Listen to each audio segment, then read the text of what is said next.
உறவே உன்னை பார்க்கும் போதெல்லாம் உடனே உருக மனமானையிட்டு கேட்டதே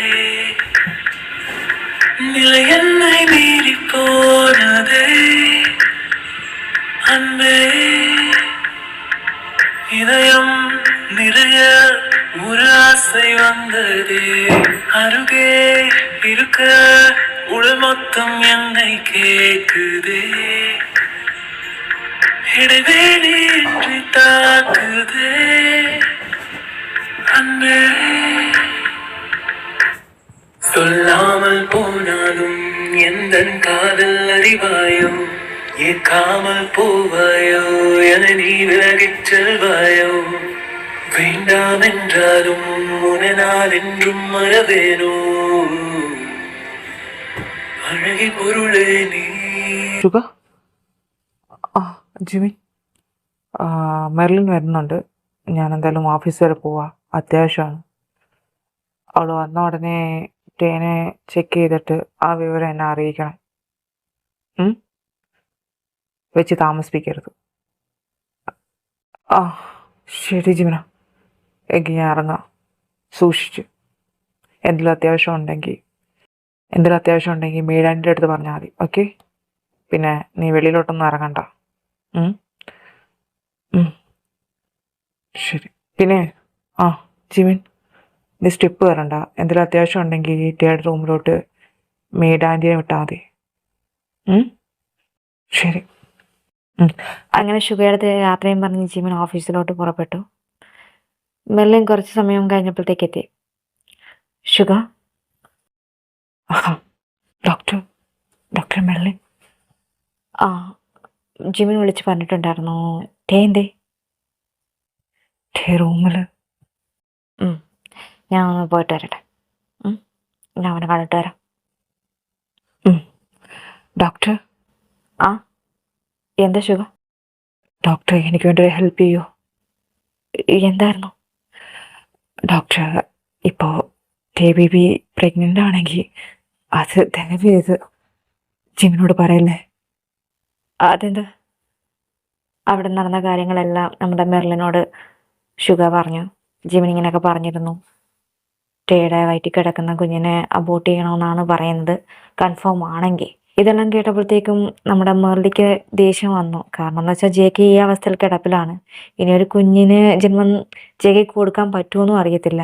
അപ്പം ഒരു കുഞ്ഞുണ്ടായപ്പോൾ അതിനെ അബോർട്ട് ചെയ്യണമെന്ന് ജിമിൻ പറഞ്ഞെന്ന് ഷുഗയുടെ വായിൽ നിന്ന് അറിഞ്ഞപ്പോൾ സത്യത്തിൽ നമ്മുടെ മെർലിന് നല്ല ദേഷ്യം വന്നു. ഞാൻ എന്തായാലും ടേനൊന്ന് ചെക്ക് ചെയ്യട്ടെ. അതിനുശേഷം കൺഫേം ആണെങ്കിൽ ജിമിനുണ്ട്. പ്ലീസ് ഡോക്ടർ, പറയല്ലേ. എത്ര നാളത്തേക്ക് ഷുഗ ഇങ്ങനെ മറച്ചു വയ്ക്കും? നിനക്കിപ്പം 3 ആവാൻ പോകുന്നില്ലേ? നീ പറയുന്നത് വെച്ച് നോക്കുവാണെങ്കിൽ ഇപ്പോൾ 3 months സ്റ്റാർട്ടായിട്ടുണ്ടാവും. അപ്പോൾ പിന്നെ ഇങ്ങനെ നമുക്ക് അബോർട്ട് ചെയ്യാൻ പറ്റും കുഞ്ഞിനെ?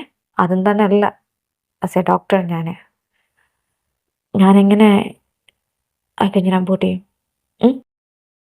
ജെ കെക്ക് പോലും അറിയാതെ ജെ കെൻ്റെ കുഞ്ഞിനെ ഞാൻ എങ്ങനെ അബോർട്ട് ചെയ്യും? ജിമിൻ പറയുന്നതൊന്നും കേട്ടിട്ട് എനിക്കങ്ങനെ ചെയ്യാൻ പറ്റില്ല. ഡോക്ടർ, ചെയ്യണമെന്ന് പറയുന്നില്ല. ടേ ഇപ്പം മാറി. എനിക്കറിയാം. പിന്നെ ഷുഗ ഇത്രയും പറഞ്ഞ സ്ഥിതിക്ക് ഞാൻ ഷുഗേൻ്റെ അടുത്തൊരു സീക്രട്ട് പറയാം. എന്താ ഡോക്ടർ? നീ വിചാരിക്കുന്ന പോലെ തന്നെ ടേയും പ്രഗ്നൻ്റ് ആണ്. ഡോക്ടർ? കഴിഞ്ഞ മാസം ടേ എൻ്റെ അടുത്ത് വന്നിരുന്നു. ടേ ഒരുപാട് ടയേർഡായിരുന്നു. അവന് എന്തൊക്കെയോ ഒരു ഡൗട്ട്. അത് കൺഫേം ചെയ്യാൻ വേണ്ടിയായിരുന്നു ഹോസ്പിറ്റലിൽ വന്നത്. അപ്പോൾ ഞാൻ അവനെ കാണാനിടയായി. എന്താണെന്ന് ചോദിച്ചപ്പം ഫസ്റ്റ് അവനൊന്നും മടിച്ചു. പിന്നീട് എൻ്റെ അടുത്തു നിന്നൊരു സത്യം വാങ്ങിയിരുന്നു. ജിമിനോ മറ്റാരും ഈ സീക്രട്ട് അറിയരുതെന്ന്. പക്ഷേ നീ അവനെ സേവ് ചെയ്യാൻ നോക്കുന്നുണ്ട്. ഞാൻ നിന്നോട് പറയാം. കൺഫേം ചെയ്തു. അപ്പോൾ ടേ പ്രഗ്നൻ്റ് ആണെന്നുള്ള വിവരം നിങ്ങളിൽ നിന്ന് ഞാൻ മറച്ചു വെച്ചതാ. പിന്നെ ഷുഗ, ജിമിനെന്താ ഇപ്പം ഇങ്ങനെ? അറിയില്ല ഡോക്ടർ.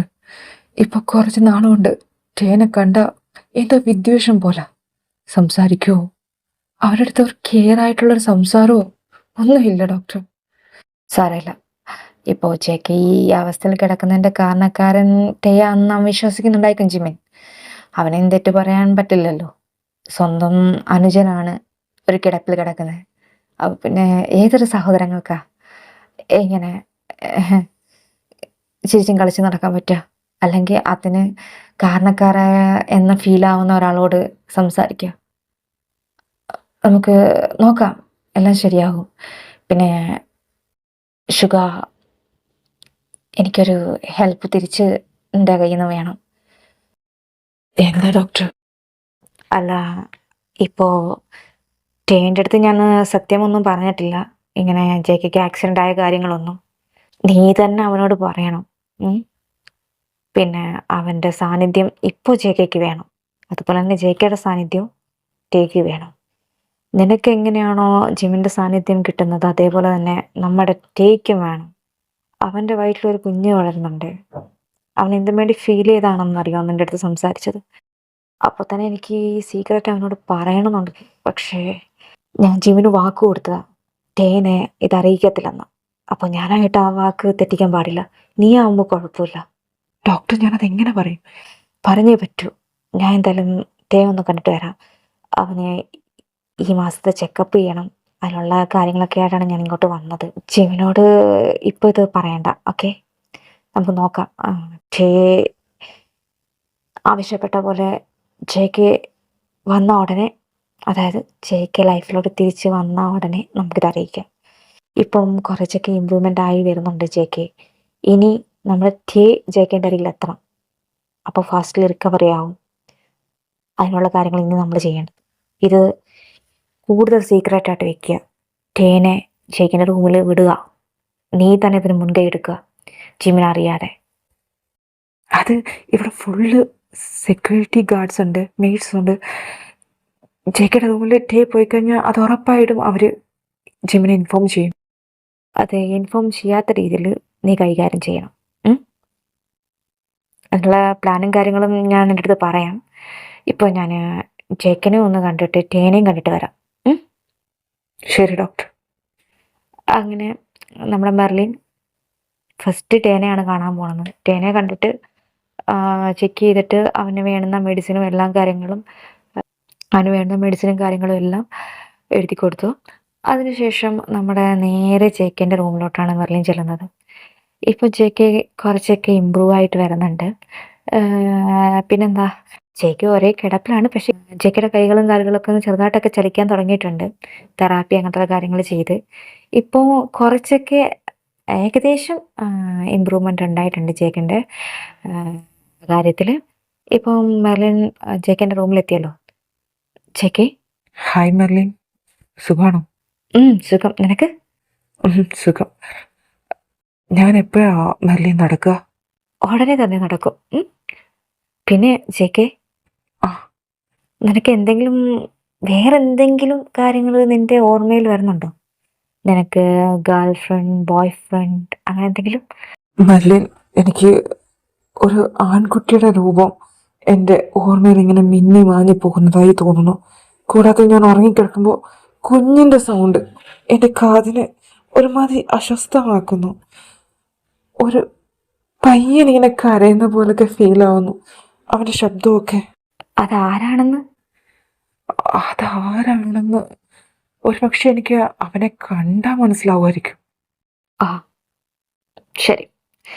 നല്ല ഇമ്പ്രൂവ്മെൻ്റ് ഉണ്ട് കേട്ടോ. പെട്ടെന്ന് തന്നെ റിക്കവറി ആവേ.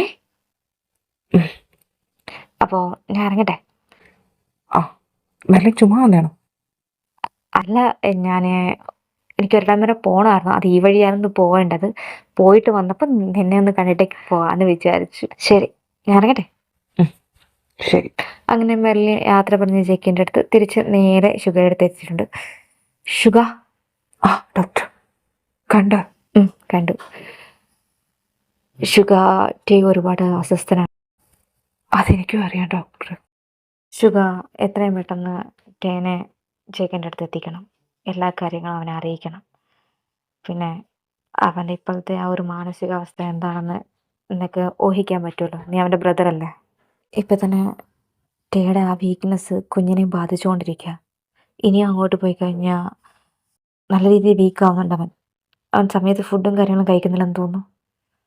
ഇപ്പോൾ ഡോക്ടർ അവൻ താഴോട്ട് പോലും വരത്തില്ല ഫുഡ് കഴിക്കാൻ. എപ്പോൾ നോക്കിയാലും ആ റൂമിൽ തന്നെ ചടഞ്ഞു കുത്തിയിരിക്കുക. ഞാൻ വിളിച്ചിട്ട് അവൻ വരുന്നത് പോലുമല്ല. ഈ അവസ്ഥ എന്തുകൊണ്ടാണെന്ന് ശ്വേക്ക് മനസ്സിലാക്കാൻ പറ്റുന്നുണ്ടോ? ഉണ്ട് ഡോക്ടർ. ജെ.കെ. ബ്രോയെ കാണാത്തുണ്ടോ? അപ്പോൾ എന്താ ചെയ്യണ്ടേ? അത് പിന്നെ ബ്രോൻ്റെ അരികിലേക്ക് ടിബിനെ എത്തിക്കണം. ഇനിയും കാര്യങ്ങൾ രൂക്ഷമാകുന്നതിനെക്കാട്ടി നല്ലത് അത് ചെയ്യുന്നതായിരിക്കും നല്ലത്. ഇനിയും അങ്ങോട്ട് ടെൻഷൻ ആയിക്കഴിഞ്ഞാൽ അവൻ ഒരു പക്ഷേ ശുഗ, നീയും ഞാനും ഇപ്പോൾ മറച്ചു വയ്ക്കുന്ന ഈ സീക്രട്ടിന് വാല്യൂ ഇല്ലാതായി പോവും. അത് ഡോക്ടർ. ഇനി എത്രയും പെട്ടെന്ന് ടേനെ ചേക്കൻ്റെ റൂമിലെത്തിക്കുക, ചേക്കൻ്റെ മുന്നിലെത്തിക്കുക. അല്ലാതെ വേറെ മാർഗമൊന്നും നമ്മുടെ മുന്നിലില്ല. ഓക്കെ? ഷുഗറിനെയും ചെക്ക് ചെയ്തിട്ട് ലാസ്റ്റ് നമ്മുടെ ടേനെ ചേക്കൻ്റെ അടുത്ത് എങ്ങനെ എത്തിക്കാമെന്നുള്ള പ്ലാനും പറഞ്ഞു കൊടുത്തിട്ടാണ് നമ്മുടെ മെർലിൻ ഡോക്ടർ തിരിച്ചു പോകുന്നത്. എന്തുകൊണ്ടും ഡോക്ടർ പറഞ്ഞ ആ പ്ലാനും വർക്കൗട്ട് ചെയ്യാൻ തന്നെ ഷുഗ തീരുമാനിച്ചു. അങ്ങനെ നേരെ ഷുഗ ടേൻ്റെ അടുത്ത് ചെല്ലുകയാണ്. ടേ ബേബി. ആ ഷുഗ, എന്താ നീ ഇങ്ങോട്ട് വന്നേ? ഷുഗ നേരെ ടേയുടെ റൂമിൽ കയറി കഥ അടച്ചു. എന്തിനാ കഥ പിടിച്ചേ? ടേ ബേബി, എനിക്ക് നിന്നോടൊരു കാര്യം പറയാനുണ്ട്. ഷുഗ, എൻ്റെ കുഞ്ഞിനെ അബോട്ട് ചെയ്യുന്ന കാര്യമാണെങ്കിൽ അത് മാത്രമേ എനിക്ക് പറയില്ല. എടാ, അത് എനിക്ക് ഈ കുഞ്ഞിനെ വേണം. ഇതെൻ്റെ ഡാഡിയുടെ കുഞ്ഞാ. ഷുഗ, പ്ലീസ്, നിൻ്റെ അടുത്ത് ഈ ഒരു ഹെൽപ്പ് മാത്രമേ ഞാൻ ചോദിക്കുന്നു. ജിമിൻ ബ്രോ അറിയരുത്. എടാ, അത് പിന്നെ ജിമിൻ പറഞ്ഞിട്ടാണ് മെർലിൻ ഡോക്ടർ വന്നത്. ഡോക്ടർ പറയത്തില്ല. ബ്രോയോട് ഞാൻ ഡോക്ടറോട് പറഞ്ഞിട്ടുണ്ട്.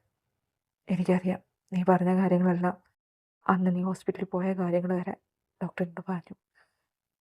ജിമിനോട് ഡോക്ടർ പറഞ്ഞിട്ടില്ല ഇതുവരെ, ഇനി പറയുകയില്ല. ഡോക്ടർ നിന്നെയും ജെയ്ക്കേനെയും ഒന്നിപ്പിക്കാൻ വേണ്ടി ഒരു നല്ലൊരു പ്ലാൻ തന്നിട്ടാണ് പോയത്. എന്ത് പ്ലാന്? ആട്ടെ, എൻ്റെ ഡാഡി എന്തേ? എൻ്റെ ജെയ്ക്ക എന്തേ? എൻ്റെ കുഞ്ഞിൻ്റെ അച്ഛൻ എന്തേ? എന്നെ എന്നെ എന്നെ ഉപേക്ഷിച്ചിട്ട് എങ്ങും പോകില്ല. പക്ഷെ ഇപ്പോൾ ജെയ്ക്കനെ ഇവനും കാണാനുമില്ല. ആര് പറഞ്ഞു? ജെയ്ക്കൻ എൻ്റെ അടുത്ത് തന്നെ ഉണ്ട്. എവിടെ? ജെയ്ക്കൻ്റെ റൂമിൽ. ജെയ്ക്കൻ്റെ റൂമിൽ? എന്നിട്ട് ഞാനിതുവരെ കണ്ടില്ലല്ലോ. അതിന് ടേ ബേബി, നീ വല്ലപ്പോഴൊക്കെ ഈ റൂമിന് പുറത്തോട്ട് ഇറങ്ങണം. അപ്പം നിനക്ക് കാണാൻ സാധിച്ചേനെ. അതിന് ഞാൻ ഇറങ്ങും. എപ്പോൾ? അത് വല്ലപ്പോഴൊക്കെ ഡാഡിയുടെ റൂമിൻ്റെ ഡോറിൻ്റെ ഇടം വരെ പോവും. എന്നിട്ട് തിരിച്ചു വരും. അതാണ് നീ ചെയ്ത തെറ്റ്. ആ ഡോറൊന്ന് ഓപ്പൺ ചെയ്ത് നോക്കിയിട്ടുണ്ടോ നീ ഇതുവരെ? ഇല്ല. എങ്കിൽ ഞാൻ പോയിട്ട് വരാം. പെട്ടെന്ന് നമ്മുടെ ഷുഗനെ ഒന്ന് തള്ളി നിർത്തിയിട്ട് വേഗം ഓടി ജെയ്ക്കിൻ്റെ റൂമിലോട്ട് പോയി. അടുത്ത ഷുഗ എന്താ പറയാൻ വരുന്നതെന്ന് പോലും ചെവിക്ക് വാങ്ങാതെ പെട്ടെന്ന് തന്നെ ജെയ്ക്കയുടെ റൂമിലോട്ട് ഒരോട്ടം തന്നെ വെച്ച് കൊടുത്തു നമ്മുടെ ടേ ബേബി. റൂമിൻ്റെ ഡോർ ഓപ്പൺ ചെയ്തതും നമ്മുടെ ടേ ബേബിയുടെ കണ്ണുകൾ നിറഞ്ഞു പോയി. ഷുഗ, ഡാഡിക്ക് എന്താ പറ്റിയേ? അത് പിന്നെ ടേ ബേബി, നീ സമാധാനപ്പെട. ഞാൻ പറയുന്നൊന്ന് കേക്ക്. എന്താ പറ്റി ഡാഡിക്ക്? പെട്ടെന്ന് നമ്മുടെ ജെയ്ക്ക് കണ്ണുകൾ തുറന്നു. ആരാ? ഷുഗ, ഇതാരാ? അത് ജെ.കെ. ബ്രോ, ഇത് എൻ്റെ ബ്രദറാ. ടേ ബേബി. ജെ.കെ. ബ്രോനെ ഒന്ന് കാണാമെന്നാ. ജിമിൻ പറഞ്ഞിരുന്നു ഷുഗയ്ക്കൊരു ബ്രദറുണ്ടെന്ന്. പക്ഷേ ഇത്രയും ചെറുപ്പമായിട്ടുള്ളൊരു ബ്രദറാണെന്ന് എനിക്കറിയില്ലായിരുന്നു. കണ്ടത് സന്തോഷം. പേരെന്താ? ഡാഡി. ഡാഡിയോ? ഷുഗ, ഇവനെന്തീ പറയുന്നത്? അത് ബ്രോ. നീ പുറത്തോട്ട് നിൽക്കുമോ ബേബി? എന്തിനാ? നീ പുറത്തോട്ട് നിൽക്കേ. ബ്രോ, അത് പിന്നെ എന്താ ഷുഗ? ബ്രോൻ്റെ ഒരു ഹെൽപ്പ് എനിക്ക് വേണം. എന്തായിരുന്നു? എന്നെക്കൊണ്ട് എന്ത് ചെയ്യാനാ ഹെൽപ്പ് പറ്റുന്ന നിനക്ക്? എനിക്കൊന്ന് കിടക്കിൽ നിന്ന് അനങ്ങാൻ പോലും പറ്റത്തില്ല. ഞാൻ എങ്ങനെയാ നിനക്ക് ഹെൽപ്പ് ചെയ്യുക? അത് പിന്നെ ബ്രോ, എൻ്റെ ബ്രദർ ഇവിടെ തന്നെ ആണല്ലോ. ജിമിൻ പറഞ്ഞിരുന്നു. ബ്രോ, എൻ്റെ ബ്രദറും ഒരു പയ്യനുമായിട്ട് പ്രണയത്തിലായിരുന്നു. ആഹാ, എന്നിട്ട് ആ പയ്യന് ഒരു ആക്സിഡൻ്റ് ഉണ്ടായി. ഏ, എങ്ങനെ? അത് അത് പിന്നെ ഒരു കാർ ആക്സിഡൻ്റ് ആയിരുന്നു. എന്നിട്ട് ആ പയ്യനിപ്പോൾ എൻ്റെ ബ്രദറിന് ഓർമ്മയില്ല. അയ്യോ, അത് വലിയ കഷ്ടമായല്ലോ. ഇപ്പോൾ എൻ്റെ ബ്രദർ പ്രഗ്നൻ്റ് ആണ്. ഇപ്പോൾ ഒരു 3 months ആയിട്ടുണ്ട്. എന്താ, പ്രഗ്നൻ്റോ? അതെ ബ്രോ, എൻ്റെ ബ്രദറിന് ആ കുട്ടീനെ അബോർട്ട് ചെയ്യുന്നതിനോട് ഒട്ടും താല്പര്യമില്ല. എൻ്റെ ബ്രദർ ഉറച്ചു വിശ്വസിക്കുന്നുണ്ട് ആ പയ്യൻ തിരിച്ച് എൻ്റെ എൻ്റെ ബ്രദറിൻ്റെ കൂടെ ജീവിക്കുമെന്ന്, ഹാപ്പി ആയിട്ട്. അപ്പോൾ ആ പയ്യൻ്റെ രക്തത്തിലുള്ള കുഞ്ഞിനെ അവന് വേണമെന്ന് വാശി പിടിക്കുക. ഇത് ജിമിന് അറിഞ്ഞു കഴിഞ്ഞാൽ ആ കുഞ്ഞിനെ അബോർട്ട് ചെയ്യും. കൂടാതെ ആ പയ്യനുമായിട്ട് എൻ്റെ ബ്രദറിനെ ജീവിക്കാൻ വിടത്തില്ല. അതുകൊണ്ട് ബ്രോ എനിക്കൊരു ഉപകാരം ചെയ്യൂ. എന്താ എന്താ ഷുഗർ ഞാൻ ചെയ്യണ്ടേ? ബ്രോൻ്റെ കൂടെ എൻ്റെ ബ്രദറിനെ കുറച്ച് നാളത്തേക്ക് നിർത്തുമോ? അതെങ്ങനെ ശരിയാകും ഷുഗർ? ജിമിന് ഈ റൂമിൽ വരില്ലേ? അതെനിക്കറിയാൻ വരും. ബ്രോൻ്റെ റൂമിനോട് ചേർന്നൊരു സ്റ്റോർ റൂമില്ലേ, അത് മേഡാഡിനെ കൊണ്ട് ക്ലീൻ ചെയ്യിപ്പിക്കാം. എന്നിട്ട് അതിനകത്ത് എൻ്റെ ബ്രദറിനെ സ്റ്റേ ചെയ്യിപ്പിക്കൂ. ആ, എനിക്ക് കുഴപ്പമില്ല. അവന് കുഴപ്പമില്ല. ഞാൻ പറഞ്ഞേക്കാം ബ്രോ, ഇപ്പോൾ എൻ്റെ ബ്രദറിൻ്റെ സേഫ്റ്റിയാണ് എനിക്ക് വലുത്. കൂടാതെ ഞാനും പ്രഗ്നൻ്റ് ആണെന്ന് ബ്രോയ്ക്ക് അറിയാമല്ലോ. ജിമിനുമായിട്ട് എനിക്ക് നല്ല ഹാപ്പി ആയിട്ട് തന്നെ ലൈഫ് മുന്നോട്ട് ലീഡ് ചെയ്യണം. അതുകൊണ്ട് ഈ ഒരു പ്രശ്നം കാരണം ഞങ്ങൾ തമ്മിൽ ഉടക്കാൻ പാടില്ല. അതുകൊണ്ടാണ്. മനസ്സിലാവുന്നുണ്ട് ഷുഗ, നിൻ്റെ ഇപ്പോഴത്തെ സിറ്റുവേഷൻ. നിനക്ക് ബ്രദറിനെയും വേണം, ജിമിനെയും വിട്ട് കളയാൻ പറ്റില്ല അല്ലേ? അതെ ബ്രോ, ശരി, എനിക്ക് കുഴപ്പമില്ല. അവൻ ഈ എൻ്റെ റൂമിനോട് ചേർന്നുള്ള സ്റ്റോർ റൂമിൽ തങ്ങിക്കോട്ടെ, എനിക്ക് കുഴപ്പമൊന്നുമില്ല. എനിക്കും ഈ റൂമിനകത്ത് ഒറ്റയ്ക്ക് കിടക്കുമ്പോൾ ഒരുമാതിരി ബോറടിക്കുന്നുണ്ട്. ഇതാകുമ്പോൾ ഒരു കൂട്ടുണ്ടല്ലോ. എനിക്ക് എന്തെങ്കിലും വേണമെങ്കിൽ തന്നെ ജസ്റ്റ് ഒന്ന് വിളിച്ചാൽ പോരെ, അവൻ വരില്ല അരികിൽ. എന്ത് വേണമെങ്കിലും ബ്രോയ്ക്ക് എൻ്റെ ബ്രദറിനോട് ചോദിക്കാം. എന്ത് ഹെൽപ്പ് വേണമെങ്കിലും അവൻ ബ്രോയെ നല്ല രീതിയിൽ നോക്കിക്കോളും. പക്ഷേ ബ്രോ എനിക്ക് വേണ്ടി ഈ ഒരു ഹെൽപ്പ് അതിനെന്താ, ഞാൻ ചെയ്യാം. നീ സന്തോഷത്തോട് പോയി ആ കുട്ടീനെ കൂട്ടിക്കൊണ്ടുവന്ന് ആ സ്റ്റോർ റൂമിൽ എഴുതിക്കോ. ഓക്കെ, ഇപ്പോൾ ജിമിൻ വരാറായിട്ടില്ലടാ. എന്തായാലും ജിമിൻ തിരിച്ച് നിന്റെ റൂമിൽ വരുന്നിടം വരെ അവൻ സ്റ്റോർ റൂമിൽ തന്നെ ഇരിക്കട്ടെ. ഓക്കെ, പ്രഗ്നൻ്റ് ആണെന്ന് പറഞ്ഞില്ലേ, അവന് സ്റ്റോർ റൂമിലത്തെ ആ ഒരു അറ്റ്മോസ്ഫിയർ അത്രയ്ക്ക് നല്ലതായിരിക്കില്ല.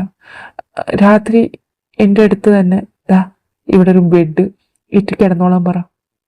ഇല്ലെങ്കിൽ എൻ്റെ ഈ ഒരു ബെഡ് അവന് ഷെയർ ചെയ്യാം. കാരണം വലിയ ഡബിൾ കോട്ട് ബെഡല്ലേ, എനിക്ക് ഇച്ചിരി സ്ഥലം മതിയല്ലോ. അപ്പോൾ അവൻ എൻ്റെ അടുക്കൽ തന്നെ കിടന്നോട്ടെ. Thank you bro. അങ്ങനെ ഇപ്പം നമ്മുടെ ഷുഗയ്ക്ക് ഒരുപാട് സന്തോഷമായി. കാരണം എന്ന് വെച്ചാൽ നമ്മുടെ ജേക്കൻ്റെ അടുത്ത് കിടക്കാനൊരവസരം നമ്മുടെ തേക്ക് കിട്ടുകയാണ്. ഇനി എന്നങ്ങോട്ട് ഉണ്ടാകുന്ന അടുത്തടുത്ത എപ്പിസോഡിൽ കാണാം. അപ്പം നിങ്ങൾക്ക് ഈ എപ്പിസോഡ് ഇഷ്ടമാവുമെന്ന് പ്രതീക്ഷിക്കുന്നു. നിങ്ങൾക്ക് ഇഷ്ടമായെങ്കിൽ കമൻറ്റ് ചെയ്യുക, ലൈക്ക് ചെയ്യുക, സപ്പോർട്ട് ചെയ്യുക. പിന്നെ എനിക്കൊരു വിഷമമുള്ള കാര്യം, നിങ്ങളുടെ കാണുന്നുണ്ട്, വ്യൂവേഴ്സ് എല്ലാം കാണുന്നുണ്ട്, ജസ്റ്റ് ഒരു ലൈക്ക് തട്ടി വിട്ടിട്ട് പോടാ. നമ്മൾ ഇത്രയും എന്താ പറയുന്നത് കഷ്ടപ്പെട്ടൊരു വീഡിയോ ചെയ്യല്ലേ. അപ്പോൾ അതിൻ്റേതായുള്ള ഒരു ഇമ്പ്രൂവ്മെൻറ്റ്സ് എന്ന് പറയുന്നത് നിങ്ങളുടെ ലൈക്കും സപ്പോർട്ടും കമൻസുമാണ്. അത് നിങ്ങൾ ജസ്റ്റ് ഒന്ന് ചെയ്യുക, അത് മറക്കാതിരിക്കുക. ഓക്കെ, ബൈ ഡാ.